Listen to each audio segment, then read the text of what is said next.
বিশ্বনবী সাল্লাল্লাহু আলাইহি ওয়াসাল্লামকে কোন কোন হাদিসের বর্ণনায় এসেছে 2 বার, কোন কোন জায়গায় এসেছে 3 বার, কোন কোন জায়গায় এসেছে 4 বার। নবী সাল্লাল্লাহু আলাইহি ওয়াসাল্লামের বক্ষটা কেটে তার ভিতরটাকে আল্লাহ পাক জন্নতের পানি দ্বারা পরিষ্কার করেছেন। এরপর নবীজি বলতেছেন, আমি দেখতেছিলাম আমার বক্ষটাকে কাটার পর একটি পেয়ালার মধ্যে রেখে দেওয়া হয় আমার আত্মা। অপর বর্ণনায় এসেছে আমার ঈমান এবং হিকমতকে এক পাল্লায় রাখা হয়। এখন যদি প্রশ্ন করেন ঈমান এবং হিকমত কেমন দেখা যায়? জ্বর কেমন? আমরা যদি এখন প্রশ্ন করি জ্বর কেমন দেখা যায়, আমরা কেউ বলতে পারবো না, কিন্তু জ্বর যে হয় এটা আমরা বিশ্বাস করি। কেন? আমাদের সামনে একটি মিটার এসেছে, থার্মোমিটার, এই মিটার দ্বারা আমরা জ্বর মাপতে পারি। তো বিশ্বনবী সাল্লাল্লাহু আলাইহি ওয়াসাল্লামের ঈমান এবং হিকমতকে এক পাল্লায় রাখা হয়।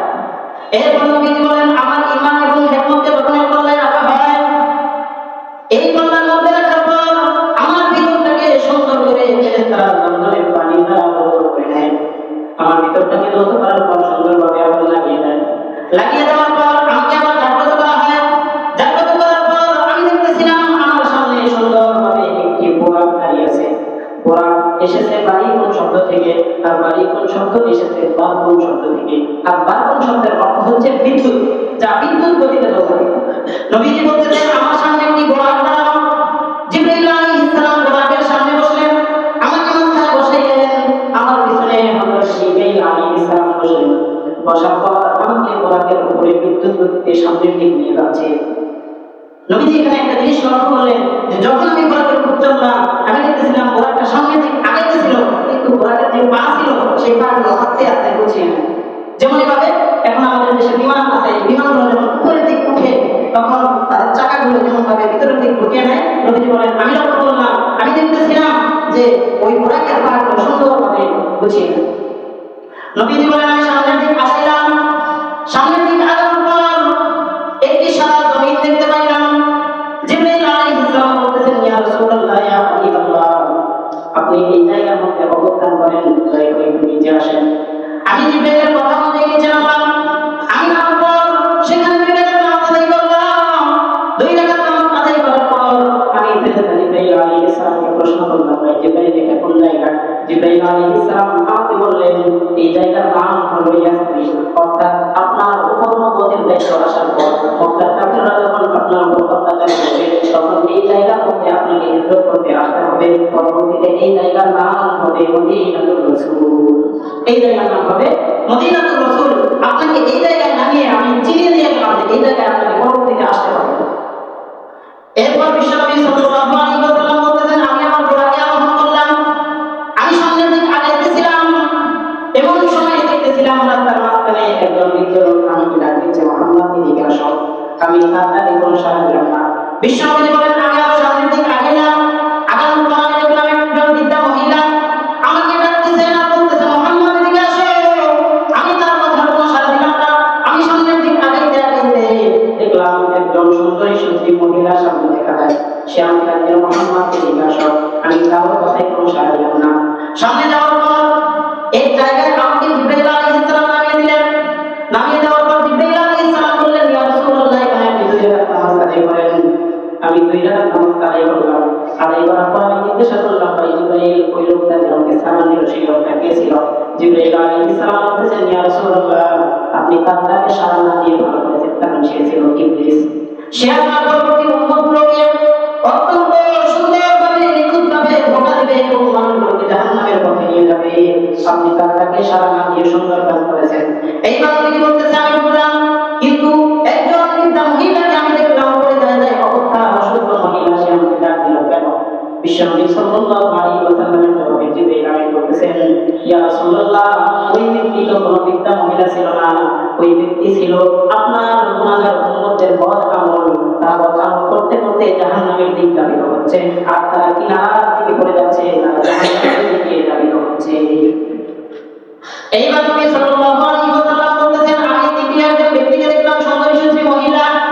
ওই মহিলাকে ছিলেন, আমি ডাকলাম, মুহাম্মদ এদিকে আসো। এইবার নবী সাল্লাল্লাহু আলাইহি ওয়াসাল্লামের জবাবে জিবরাইল আমিন বলতেছেন, ইয়া রাসূলুল্লাহ, এটা কোনো সুন্দরী সুন্দরী মহিলা ছিল না, এটা ছিল দুনিয়ার সৌন্দর্য এবং তাচিত্য। আপনি যদি তার ডাকে সাড়া দিতেন, আপনার উম্মতেরা নারীদের প্রতি আগ্রহী হয়ে যাইত। আপনি তার ডাকে সাড়া না দিয়ে ভালো লাভ করেছেন। এরপর বিশ্বনবী সাল্লাল্লাহু আলাইহি ওয়াসাল্লাম বলেন, আমি আমার ঘোড়াকে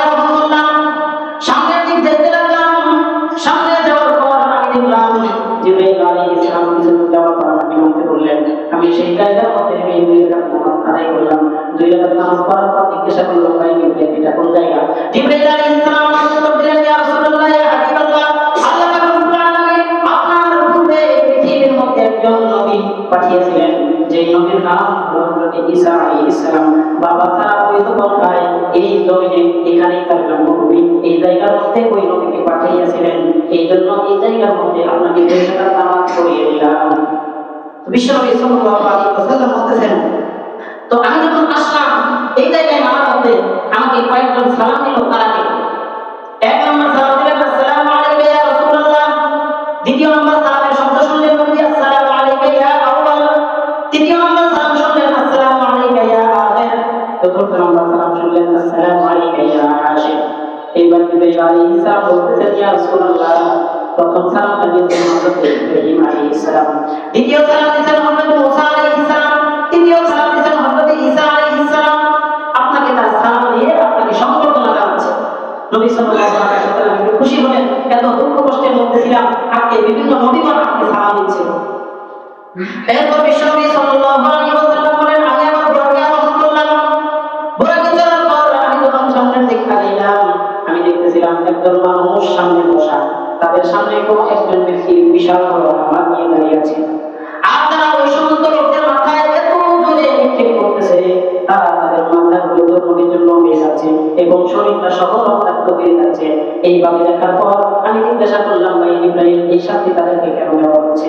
আমি জিজ্ঞাসা করলাম ভাই জিবরাইল এইরকম শাস্তি তাদেরকে কেন দেওয়া হচ্ছে? তখন জিবরাইল আলাইহিস সালাম আমাকে বললেন আল্লাহ পাক রব্বুল আলামিন পৃথিবীর মধ্যে যে বিধান দিয়েছিলেন ওই বিধান অনুযায়ী এই সমস্ত লোকেরা নামাজ আদায় করেনি, ঠিক মতো নামাজ পড়েনি, সেই জন্য তাদেরকে এই শাস্তি দেওয়া হচ্ছে। নবী সাল্লাল্লাহু আলাইহি ওয়াসাল্লাম বলেন আমি আবার বুরাকে আরোহণ করলাম। আমি সামনের দিকে যাইতেছিলাম, যাইতে যাইতে আমি দেখলাম বিশাল বড় একটি গর্ত দেখা যায়। সেই গর্তের উপরটা হলো সংকীর্ণ আর নিচে হলো প্রশস্ত। সেই জায়গার মধ্যে পুরো নারী পুরো জাহান্নামের আগুনে জ্বলে চলতেছে। দুধ যেভাবে উপরের দিকে উতরিয়ে উঠে মুখের কাছাকাছি হয়ে যায়, নবীজি দেখতেছিলেন উলঙ্গ নারী পুরুষ জাহান্নামের তাপ সহ্য করতে না পেরে আগুনের তাপ সাথে সাথে উপরের দিকে মুখামুখি হয়ে যাচ্ছে। নবীজি জিজ্ঞাসা করলেন জিবরাইল এটা কি কারণে শাস্তি হচ্ছে? জিবরাইল আলাইহিস সালাম বলতেছেন ইয়া রাসূলুল্লাহ ইয়া হাবিবাল্লাহ আল্লাহ তাদেরকে সৌন্দর্য দিয়েছিলেন, সুস্থ শরীর দিয়েছিলেন, কিন্তু এই সুস্থ শরীর দিয়ে তারা আল্লাহর ইবাদত করে তারা জেনে লিখতেছিল তারা নিজের স্বামীকে কেউ করে সাথে জেনা করতো, আবার স্বামী নারীর সাথে জেনা করতো। এই জেনা করার কারণে আল্লাহ রব্বুল আলামিন তাদেরকে এই শাস্তির ব্যবস্থা করেছে। আল্লাহ পাক তাদেরকে এই শাস্তির ব্যবস্থা করেছেন। এরপর নবী সাল্লাল্লাহু আলাইহি ওয়াসাল্লাম বলেন আমি আবার সামনের দিকে আগাইতে লাগলাম। আমি সামনের দিকে আগাইতে দেখলাম একটা বিশাল রক্তের নদী দেখা যায়। সেই রক্তের নদীর মাঝে কিছু মানুষ সাঁতার কাটতেছে আর কয়েকজন ব্যক্তি টানে আছে।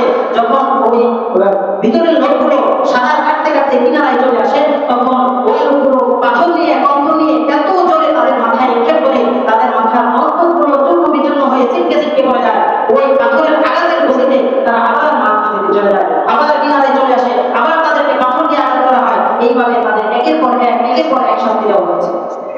জিবরাইল আলাইহিস সালাম বলতেছেন ইয়া রাসূলুল্লাহ এই শাস্তিটা দেওয়া হচ্ছে যারা সুন্দর ছিলেন, যারা দুনিয়ার মধ্যে আল্লাহর হুকুমের পরিপন্থী সুদ খাইছে, ঘুষ খাইছে, সুদ দিছে, ঘুষ দিছে, তাদেরকে আল্লাহ রাব্বুল আলামিন এরকম শাস্তির ব্যবস্থা করেছেন। এবার নবী বলতেছেন দুনিয়াতে তাদের এই শাস্তি, তাহলে কিয়ামতের দিন কেমন শাস্তি হবে? ইউরাফি বুতুনিহিমুল হাইয়ান। জিবরাইল আলাইহিস সালাম বলতেছেন কিয়ামতের দিন একদল মানুষ এমন থাকবে যাদের পেটগুলো থাকবে বিশাল বড় আকারের, আর ইউরাফি বুতুনিহিমুল হাইয়ান তাদের পেটের মধ্যে বিশাল বড় বড় সাপ থাকবে। তারা ভিন্ন মানুষগুলো তাদের দেখলেই বুঝতে পারবে যে তারা দুনিয়ার মধ্যে সুদ খাইছে, ঘুষ খাইছে, যার কারণে তাদের এই শাস্তির ব্যবস্থা আল্লাহ করে রাখছেন।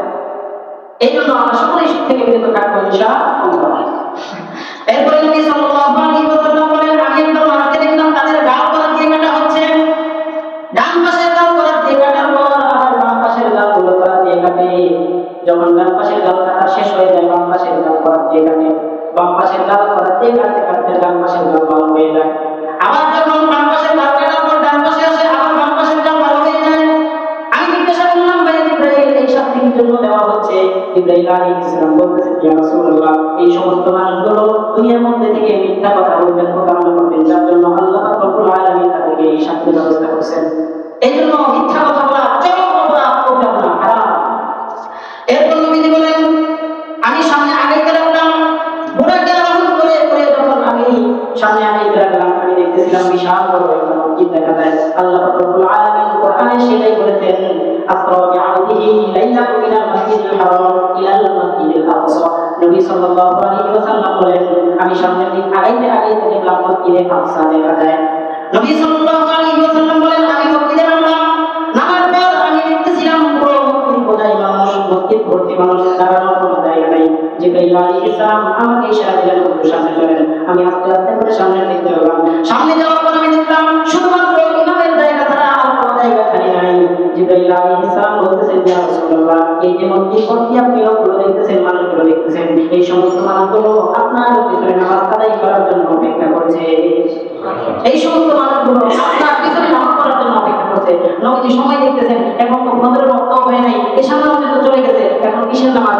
জিবরাইল আলাইহিস সালাম বলতেছেন, ইয়া রাসূলুল্লাহ, আপনি 2 রাকাত নফল নামাজ পড়বেন। নবী সাল্লাল্লাহু আলাইহি ওয়াসাল্লাম 2 রাকাত নফল নামাজ পড়ে সালাম যখন দিয়েছেন, জিবরাইল আলাইহিস সালাম তার সাথে বললেন, বলতেছেন, ইয়া রাসূলুল্লাহ, তার নামাজ পড়তে আপনি জানেন? নবীজি বলতেছেন, সাধারণ মানুষ। বলতেছেন, ইয়া রাসূলুল্লাহ, এটা কোনো সাধারণ মানুষ নয়। আজ পর্যন্ত পৃথিবীর মধ্যে আল্লাহ পাক রব্বুল আলামিন যত নবী এবং রাসূলগণ দুনিয়ার মধ্যে পাঠিয়েছিলেন, সমস্ত নবী এবং রাসূলগণ মসজিদের মধ্যে আপনার পিছনে নামাজ পড়লেন এবং আল্লাহ পাকের কোটি কোটি ফেরেশতারা মসজিদের বাহির দিয়ে আপনার পিছনে জামাতের সাথে নামাজ আদায় করছেন। সুবহানাল্লাহ। এরপর নবীজি দেখতেছেন নামাজ যখন শেষ হয়ে যায়, নামাজ শেষ হওয়ার পর নবীজি দেখতেছেন মসজিদের কোনায় একটা মিটিং হচ্ছে। নবীজি জিজ্ঞাসা করলেন, ভাই জিবরাইল, কোন মিটিংটা আছে কি জন্য? জিবরাইল আলাইহিস সালাম বললেন, আপনার পিতা আদম আলাইহিস সালাম এবং ইব্রাহিম আলাইহিস সালাম আপনাকে সম্বর্ধনা দেওয়ার জন্য অনুষ্ঠান করতেছেন, আপনাকে সম্বর্ধনা দেওয়ার জন্য অনুষ্ঠান করতেছেন। তো এরপরে ওই অনুষ্ঠানের মধ্যে হযরত আদম আলাইহিস সালাম বক্তব্য রাখছেন, পরিচালনা করতেছেন ইব্রাহিম আলাইহিস সালাম, বলতেছেন, এখন আপনাদের সামনে বক্তব্য রাখবেন আদম আলাইহিস সালাম। আদম আলাইহিস সালাম বক্তব্য দিয়েছেন শেষ, মুসা আলাইহিস সালাম বক্তব্য দিয়েছেন শেষ, ঈসা আলাইহিস সালাম বক্তব্য দিয়েছেন শেষ, অসংখ্য নবীগণ সেখানে বক্তব্য দেওয়ার পর যখন তাদের সময় শেষ, তখন হযরত ইব্রাহিম আলাইহিস সালাম বলতেছেন, আমি ওই আল্লাহ পাকের প্রশংসা করি যে আল্লাহ পাক রব্বুল আলামিন মুহাম্মদ সাল্লাল্লাহু আলাইহি ওয়াসাল্লামের মতো উত্তম একটা সন্তান দান করেছেন। এই প্রশংসা করার পর হযরত ইব্রাহিম আলাইহিস সালাম উপস্থাপন করতেছেন, এই পর্যায়ে আপনাদের সামনে সমাপনী বক্তব্য রাখবেন বিশ্বনবী সরদার দু আলম মুহাম্মদুর রাসূলুল্লাহ সাল্লাল্লাহু আলাইহি ওয়াসাল্লাম। এইবার নবীজি সেখানে সংক্ষিপ্ত অল্প সময় বক্তব্য রাখলেন। বক্তব্য রাখার পর যখন নবীজি চলে গেছেন, এমন সময় ইব্রাহিম আলাইহিস সালাম বলতেছেন, আপনারা সকলে আমার সন্তান মুহাম্মদুর রাসূলুল্লাহ সাল্লাল্লাহু আলাইহি ওয়াসাল্লামের বক্তব্য শুনলেন, আর তারা কি বললেন? সকলেই এক বাক্যে বলতেছেন, মুহাম্মাদের জবান, মুহাম্মাদের যে পাণ্ডিত্যতা কথা, এই কথার মাধুর্যতাই প্রমাণ করে দেয় সে কোন পর্যায়ের নবী। সুবহানাল্লাহ। এরপর বিশ্বনবী সাল্লাল্লাহু আলাইহি ওয়াসাল্লাম বলেন, আমি যখন মসজিদে আকসা থেকে বের হলাম, বের হওয়ার পর আমি দেখতেছিলাম জিনা একটি সিঁড়ি আমার সামনে উপস্থাপন করা হয়েছে। এখানে একটি শিক্ষণীয় বিষয় আপনারা মনে রাখবেন, রাসূলুল্লাহ মেরাজ হয়েছিল 5টি বস্তু দ্বারা। 1 নম্বর বস্তু কোরআন, 2 নম্বর জিনা নামক সিঁড়ি যেটা লিফটের মতো একাকীভাবে উপরে ওঠে, 3 নম্বর আজনিহাতুল মালাইকা ফেরেশতাগণের পাখা সমূহ দ্বারা, 3 নম্বর স্পেশাল একজন ফেরেশতা, 4 নম্বর স্পেশাল একজন ফেরেশতা জিবরাইল আলাইহিস সালামের ডানায় ভর করে উপরে উঠেন, আর 5ম নম্বর যে বস্তু ছিলেন সেটা ছিল রক্ত। এই 5টি বস্তু দ্বারা রাসূলুল্লাহ সাল্লাল্লাহু আলাইহি ওয়াসাল্লাম মিরাজে ভ্রমণ করেছেন। এরপর বিশ্বনবী বলেন, আমি জিবরাইলের সাথে ওই জিনা নামক সিঁড়ির উপরে যখন আরোহণ করলাম, আমাকে নিয়ে যাইতে যাইতে প্রথম আসমানের নিকটবর্তী নেওয়া হয়। প্রথম আসমানের নিকটবর্তী নেওয়ার পর জিবরাইল আলাইহিস সালাম ডাক দিলেন, ওই ইসমাইল দরজা খুলে দাও। প্রথম আসমানের নিযুক্ত কর্তা দায়িত্বশীল ফেরেশতা তার নাম ইসমাইল। ওই ইসমাইলের অধীনে কাজ করে 12,000 ফেরেশতা, আর 12,000 ফেরেশতা প্রত্যেক ফেরেশতার অধীনে কাজ করে 1 লক্ষ করে ফেরেশতা। এবার আপনারা ক্যালকুলেটর দিয়ে হিসাব করবেন যে তাহলে আল্লাহ পাক কত কোটি কোটি ফেরেশতা নিযুক্ত করে রাখছেন। এরপর ইসমাইল ফেরেশতা বলেছেন, বলতেছে, আমি জিবরাইল, তোমার সাথে কে? বলতেছে মুহাম্মদ। বলতেছে যে তুমি এবং তোমার সাথী মুহাম্মদ এখানে আসছো, আল্লাহ পাকের কাছ থেকে অনুমতি নিছো? বলতেছে জি হ্যাঁ। এর দ্বারা আল্লাহ পাক আমাদেরকে চরম একটি শিক্ষা দিলেন, আপনি সমাজের গণ্যমান্য ব্যক্তি হতে পারেন, আপনি এমপি, মন্ত্রী, স্বরাষ্ট্রমন্ত্রী, প্রধানমন্ত্রী হতে পারেন। আপনার শিক্ষণীয় কাজ এই ঘটনা থেকে যে আপনি যদি সামান্য ছোট থেকে ছোট একটা পরিবারেও প্রবেশ করতে চান, আপনার অনুমতি ছাড়া আপনি ভিতরে প্রবেশ করতে পারবেন না। এরপর বিশ্বনবী বলেন, আসমানের দরজা খুলে দেওয়া হয়। আমি আসমানের দরজা করে যখন উপরে গেলাম, উপরে যাওয়ার পর আমার সাথে অনেক নবীগণের সাক্ষাৎ হলো। আমার সাথে অনেক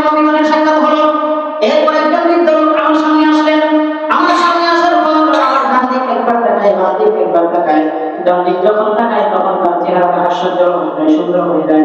আবার যখন ডান দিক তাকায় তার চেহারার মধ্যে মলিন দেখা যায়, তার চেহারা বয়স সতন্ত্র হয়ে যায়, তার চেহারা ভয়হীন হয়ে যায়। এবং অবস্থা থেকে আমি জিজ্ঞাসা করলাম, ভাই এটা কেমন অবস্থা? ইনি বলতেছেন, ও ইয়া রাসূলুল্লাহ, ইনি আর কেউ নয়, ইনি হলেন আপনার আদি পিতা আদম আলাইহিস সালাম। আপনার ডান দিক তাকিয়ে তিনি হাসতেছেন এই জন্য, যখন তিনি তার ডান দিক তাকাচ্ছেন তখন তিনি দেখতে পাচ্ছেন আপনার জান্নাতি উম্মতগুলো। আবার যখন বাম দিক তাকায় তখন আপনার জাহান্নামী উম্মতগুলো দেখে তার চেহারা মলিন হয়ে যায়। এইভাবে করে বিশ্বনবী সাল্লাল্লাহু আলাইহি ওয়াসাল্লামকে আদম আলাইহিস সালাম একটি পরামর্শ দিলেন, ও মুহাম্মদ, তোমার উম্মতকে তুমি আদেশ করবে তোমার উম্মতগুলো যেন ডান দিক ওয়ালা হয়ে যায়, অর্থাৎ তোমার উম্মতগুলো যেন আল্লাহর হুকুম মেনে ডান দিক ওয়ালা হয়, জান্নাতি হয়। এরপর বিশ্বনবী সাল্লাল্লাহু আলাইহি ওয়াসাল্লাম বলেন, আমি প্রথম আসমান বের করে চলে গেলাম দ্বিতীয় আসমানে। আমার সাথে দেখা হয়ে গেল হযরত ঈসা আলাইহিস সালাম। ঈসা আলাইহিস সালামের সাথে আমার কিছু কথাবার্তা হলো। আমি আবার চলে গেলাম তৃতীয় আসমানে। তৃতীয় আসমানে যাওয়ার পর আমার সাথে দেখা হলো হযরত ইউসুফ আলাইহিস সালাম। আমি ইউসুফ আলাইহিস সালামকে দেখে আমি চিনতে পারলাম না, কিন্তু আমি দেখতেছিলাম এত সুন্দর সুন্দর যুবক, এত সুন্দর সুন্দর চেহারা একটা যুবক আমার সামনে দাঁড়ানো। আমি মনে করতেছিলাম আল্লাহ পাক রব্বুল আলামিন আসমানের চাঁদটা আমার সামনে তুলে ধরেছে। আমি জিজ্ঞাসা করলাম, ভাই জিবরাইল এটা কে? তখন বলতেছেন, ইয়া রাসূলুল্লাহ, এটা হলো আল্লাহর পক্ষ থেকে মনোনীত একজন পয়গম্বর হযরত ইউসুফ আলাইহিস সালাম। বলতেছেন ইউসুফ আলাইহিস সালামের সাথে আমার সাথে দেখা হওয়ার কারণ, জিবরাইল আমিন বলতেছেন, ইয়া রাসূলুল্লাহ, আপনার যেই সমস্ত উম্মতগুলো জান্নাতি হয়ে যাবে তাদের চেহারা সুরত আল্লাহ পাক রব্বুল আলামিন ইউসুফ আলাইহিস সালামের চেহারার মতো সৌন্দর্যতা দান করে জান্নাতে রেখে দিয়েছেন। সুবহানাল্লাহ। এরপর বিশ্বনবী বলেন, আমি দ্বিতীয় আসমান বের করে চলে গেলাম চতুর্থ আসমানে। চতুর্থ আসমানে যাওয়ার পর আমার সাথে দেখা হলো হযরত ঈসা আলাইহিস সালাম। ঈসা আলাইহিস সালাম আমাকে বললেন, নাতি কেমন আছো? আমি বললাম, আমাকে আপনি নাতি বলেন? আপনি কি? বলতেছেন, আমি আল্লাহর পক্ষ থেকে একজন পয়গম্বর। আমি দুনিয়ার মধ্যে আল্লাহ পাকের কাছে দোয়া করছিলাম, আল্লাহ মৃত্যুবরণ হওয়ার আগে তুমি আমাকে একবার জান্নাতটা দেখাইও। আল্লাহ পাক আমার দোয়া কবুল করলেন। আমি জান্নাতের পাশে গেলাম। যাওয়ার পর গেটের যে দারোয়ান ছিল তাকে আমি বললাম যে জান্নাতের দরজা খুলে দাও, আমি জান্নাতে প্রবেশ করব। আমাকে বলতেছেন, আপনার নাম কি? আমি বললাম ইদ্রিস। বলতেছে, আপনি জান্নাতে ঢুকতে পারবেন না। আমি জিজ্ঞাসা করলাম, কেন? উনি বলতেছেন, জান্নাতে ঢোকার জন্য আল্লাহ পাক রব্বুল আলামিন যে লিস্টগুলো আমাকে দিয়েছেন, ওই লিস্টগুলোর মধ্যে সর্বপ্রথম যার নাম আছে তিনি হচ্ছেন বিশ্বনবী মুহাম্মদুর রাসূলুল্লাহ। এই জন্য বিশ্বনবী সাল্লাল্লাহু আলাইহি ওয়াসাল্লামকে বলতেছেন, আমি জান্নাত দেখার জন্য গেছিলাম কিন্তু দেখতে পারি নাই। ওই লিস্টের মধ্যে আপনার নাম সর্বপ্রথম আছেন। আপনার সাথে দেখা হয়ে আমি নিজেকে ধন্য মনে করতেছি। এরপরে বিশ্বনবী সাল্লাল্লাহু আলাইহি ওয়াসাল্লাম বলেন, আমি চলে গেলাম পঞ্চম আসমানে। পঞ্চম আসমানে যাওয়ার পর আমার সাথে দেখা হয়ে গেল হারুন আলাইহিস সালাম। হারুন আলাইহিস সালামের সাথে কথাবার্তা বলার পর আমি চলে গেলাম ষষ্ঠ আসমানে। ষষ্ঠ আসমানে যাওয়ার পর আমার সাথে দেখা হয়ে গেল হযরত মূসা আলাইহিস সালাম। হযরত মূসা আলাইহিস সালামের সাথে অনেক কথাবার্তা হলো। এখানে অনেক কথা আছে। ষষ্ঠ আসমান, সপ্তম আসমান পার হয়ে আল্লাহ পাকের সান্নিধ্যে যাওয়ার পর সিদরাতুল মুনতাহা, জান্নাত, জাহান্নাম সবকিছু দেখে ভ্রমণ করে আল্লাহ পাকের সান্নিধ্যে চলে যায়। এরপর ফিরে আসে। যেহেতু আজকে আমাদের সময় কম, আলোচনার সময় আমি সংক্ষেপ করে বললাম। তো যাই হোক, আল্লাহ পাক রব্বুল আলামিন কোরআন এবং হাদিসের দিক নির্দেশনা অনুযায়ী আমাদেরকে আমল করার তৌফিক দান করুন। আলহামদুলিল্লাহি রাব্বিল আলামিন। আসসালামু আলাইকুম ওয়া রাহমাতুল্লাহ। যারা